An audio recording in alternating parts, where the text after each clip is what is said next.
So we've been hearing a lot in the news about anxiety levels rising, especially in teens and young adults. Yeah. Are girls really more anxious now? Yes. Yes. Matter of Short fact, they answer. are. Yeah.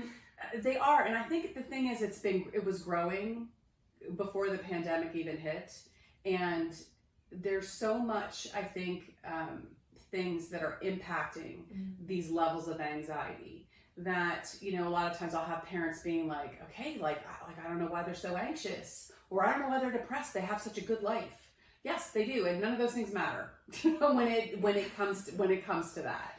I think that there are so many pressures, and that, you know, more and more, I think probably a decade or so ago, we might have been looking at the whole idea with helicopter parents and being like, okay, these parents are stressing these kids out. Like, that still does happen a bit. But what I find more is that the girls that I'm seeing, the stress and anxiety comes from within them. They are putting so much pressure on themselves. They're looking at things like, I don't want to make a villain out of social media, but there are some definite negative things. We can clearly talk about some positive things that go with social media, where they're able to connect with other people that are similar to them. They're much more aware of different things that are going on around them. But some of it, it just makes a mess out of body dysmorphic disorder and just comparing themselves to everyone and everything. And so I think what happens is they don't have a lot of places to discharge that and really discuss it in a way that it makes it more manageable for them and they can understand. And that idea of being good enough and like battling these ideas of perfectionism and feeling like they're doing what they're supposed to be doing, or this is what it's supposed to look like, and really trying to help them figure out, like, okay, what do we need you, like, what do you want this to look like? How is this? How can we stop you from isolating in some ways because your anxiety is so high and you're having a hard time doing certain things? How do we help you kind of get back out there and realize, okay, some things are supposed to make you anxious. Okay, it's normal. Like my girls going to college. Girls, you're supposed to be anxious. It's like you've never done it before. Yep. That's appropriate. It's at the level that we're at that we have to look at what's healthy and what's not.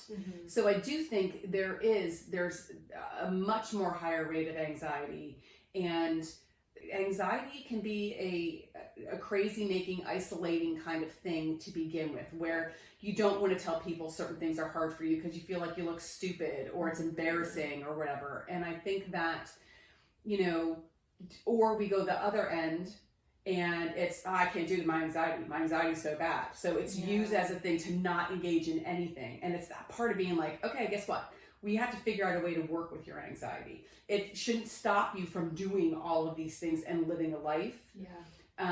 And you don't have to isolate yourself because of it. Like, we can talk about that. There's something, I joke often with a lot of the parents of the girls that I see and be like, all right, listen, you know, group, like anxiety groups, like going and having group therapy for people with anxiety is really helpful because, okay, I'm not alone in this whole thing. However, do you know how hard it is to get a girl with anxiety to go to a group like that? Because they're like, I don't want to do that.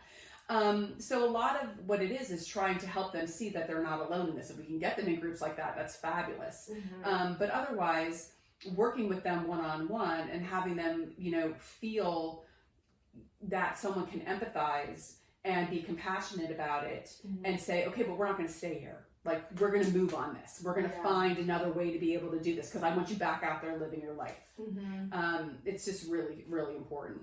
Yeah, absolutely. And I know when I got anxiety a few years ago, I had anxiety over the small things, but when it got to a point where it felt like it wasn't manageable anymore, I felt really alone, and I felt like I was judging other people, thinking like, oh, this person would never be afraid to do this, but you never know what someone else is actually dealing with. And once I started opening up to my friends and telling them like, oh yeah, I'm having a really hard time doing this and I'm really anxious about this, they were able to be like, oh my God, that happened to me a year ago. This is Yeah. how I got through it. And you realize you're not alone. And Yeah. even I was at dinner with some friends the other day, and my friend told me that she had a panic attack for the first time. And she started telling me what happened. I was like, stop right there. Same thing happened to me. You are not alone. Do not feel crazy, because that Yes. happened to me while driving too. And it Yeah. was really a scary moment, but like, you're gonna be fine. I carry a paper bag now if I ever need it. Like, you know, Yes. you're not alone. And she felt so much better that someone else had experienced the exact same thing. So And you talking have a about it skill helps. set now. Yeah. Like now you have a skill set to be able, like, okay, I know what to do